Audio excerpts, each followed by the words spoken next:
जब से बाबा रामदेव ने पतंजलि की कोरोना की दवा लॉन्च की है, तब से ही ये दवा लगातार विवादों में घिरी हुई है। अब बुधवार को बाबा रामदेव की इस कोरोनिल दवा को एक और झटका लगा है। इस बार उत्तराखंड की आयुर्वेद ड्रग्स लाइसेंस अथॉरिटी ने बाबा रामदेव की दवा पर सवाल उठाया है। अथॉरिटी के उप निदेशक यतेंद्र सिंह रावत ने बताया कि बाबा रामदेव की कंपनी पतंजलि को कोरोना की दवा के लिए नहीं, बल्कि इम्यूनिटी बूस्टर और खांसी जुकाम की दवा के लिए लाइसेंस जारी किया गया था। रावत ने यह बताया कि उन्हें मीडिया के माध्यम से ही पता चला कि बाबा रामदेव की कंपनी पतंजलि द्वारा कोरोना की किसी दवा का दावा किया जा रहा है, जबकि उन्हें इम्यूनिटी बढ़ाने वाली और खांसी जुकाम की दवा के लिए लाइसेंस जारी किया गया था। रावत ने कहा कि भारत सरकार का निर्देश है कि कोई भी कोरोना के नाम पर दवा बनाकर उसका प्रचार प्रसार नहीं कर सकता। आयुष मंत्रालय से वैधता मिलने के बाद ही ऐसा करने की अनुमति होगी। उन्होंने कहा कि फिलहाल विभाग की ओर से पतंजलि को नोटिस जारी कर तलब किया गया है।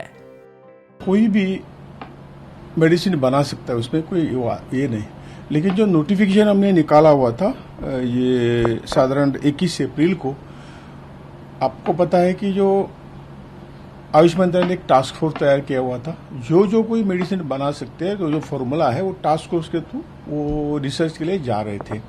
इसके बाद में पता चला कि वो सब स्लो चल रहा है, तो हमने एक नोटिफिकेशन निकाल के, जो मैंने कहा कि 21 अप्रैल का नोटिफिकेशन निकाला, और जो कोई खुद रिसर्च कर सकता है हॉस्पिटल में, और कई मुद्दे उसको कई मुद्दे दिए थे कि वो साथ लेके, यानी एमडी डॉक्टर होना चाहिए, वहाँ के एथिक्स कमेटी के साथ वो सब रिसर्च होना चाहिए। इसी के मुताबिक कोई भी व्यक्ति मेडिसिन का वो साइंटिफिक वैलिडेशन कर सकता है अपने अपने हॉस्पिटल में या अपने अपने कहा, और इसके बाद में वो सब डिटेल जो है तो आयुष मंत्रालय को भेजना पड़ेगा कंफर्मेशन के लिए।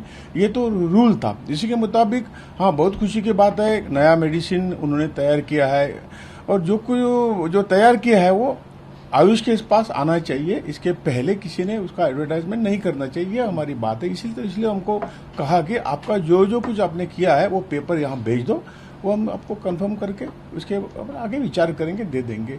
ये तो रूल है। इसके बगैर वो कोई भी व्यक्ति एडवर्टाइजमेंट नहीं कर सकती है। यही तो मुद्दा था, और मेरे ख्याल से उन्होंने कल डॉक्यूमेंट भेजा हुआ है और हम वो स्क्रूटिनी करके उसका ये करेंगे। आपको बता दें कि मंगलवार शाम बाबा रामदेव और आचार्य बालकृष्ण ने देश के तमाम मीडिया संस्थानों के सामने एक बड़े कार्यक्रम में कोरोना की दवाई बनाने का दावा किया था, जिसमें रामदेव ने बताया कि उनकी दवा कोरोनिल की क्लिनिकल जांच की गई है। बाबा ने दावा किया था कि क्लिनिकल टेस्ट में दवा से 100% सफल परिणाम सामने आया है। हालांकि लॉन्च होने के बाद से ही पतंजलि की ये दवा कोरोनिल विवादों में है। यह भी हैरान करने वाली बात है कि कंपनी को सर्दी जुकाम और खांसी की दवा बनाने का लाइसेंस मिला है, और उसने इस लाइसेंस के जरिए बनी दवा को कोरोना के नाम पर लॉन्च कर दिया।